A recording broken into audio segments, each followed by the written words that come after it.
Bakit hinahanap lagi ng Pinoy ang kanin? Napansin mo ba kung paanong kahit busog na tayong mga Pinoy, kumain na ng burger, spaghetti, o kahit pizza, madalas pa rin nating nasasabi ang mga katagang, parang kulang. Wala kasing kanin eh. Bakit nga ba ganun? Bakit parang hindi kumpleto ang kain natin kapag walang kanin? Ang sagot ay hindi lang patungkol sa gutom, kundi sa kasaysayan, kultura, at pagkatao nating mga Pilipino. Sa video na ito ay aalamin natin kung bakit nga ba napakahalaga ng kanin sa atin mula pa sa mga sinaunang tradisyon hanggang sa simpleng hapagkainan natin ngayon.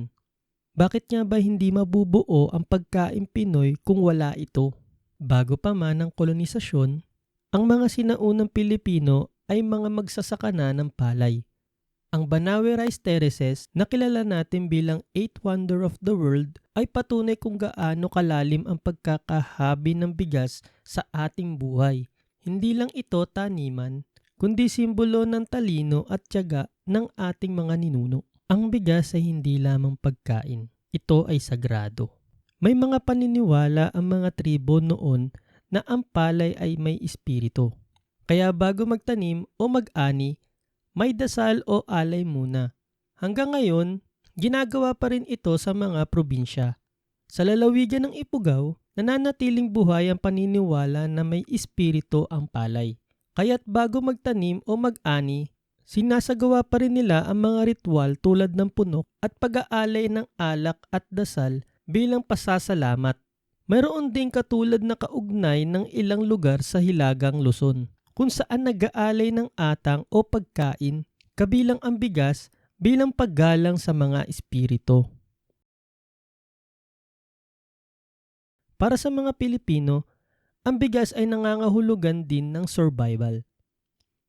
Para sa ilang pamilya sa mga panahon ng digmaan, sakuna o kahirapan, kahit isang tasang kanin na may asin, toyo o pinatuyong isda ay sapat na para mabusog sila.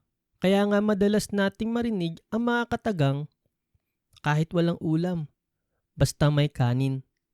Dahil minsan, ang init ng kanin ang tanging ginhawang natitira sa gitna ng kahirapan. Ang psychology of busog. May siyensya rin sa loob nito. Ang kanin ay sagana sa carbohydrate na nagbibigay ng enerhiya at kabusugan na matagal bago mawala.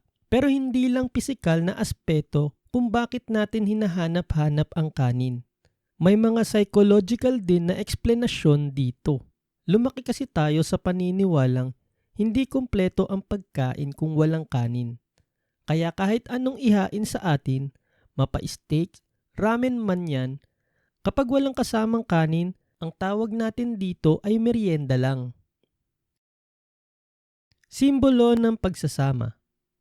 Sa mga sambahayang Pilipino, ang kanin ay hindi lang kinakain, ibinabahagi ito. Kapag kumakain ang isang pamilya, hindi lang ulam ang pinaghahatian. Pinagsasaluhan rin nila ang kanin mula sa isang kaldero. Iisa lang ang sinaing at iisa ang pinagkukuhanan. Dito nagkakaroon ng kwentuhan, tawanan at samahan.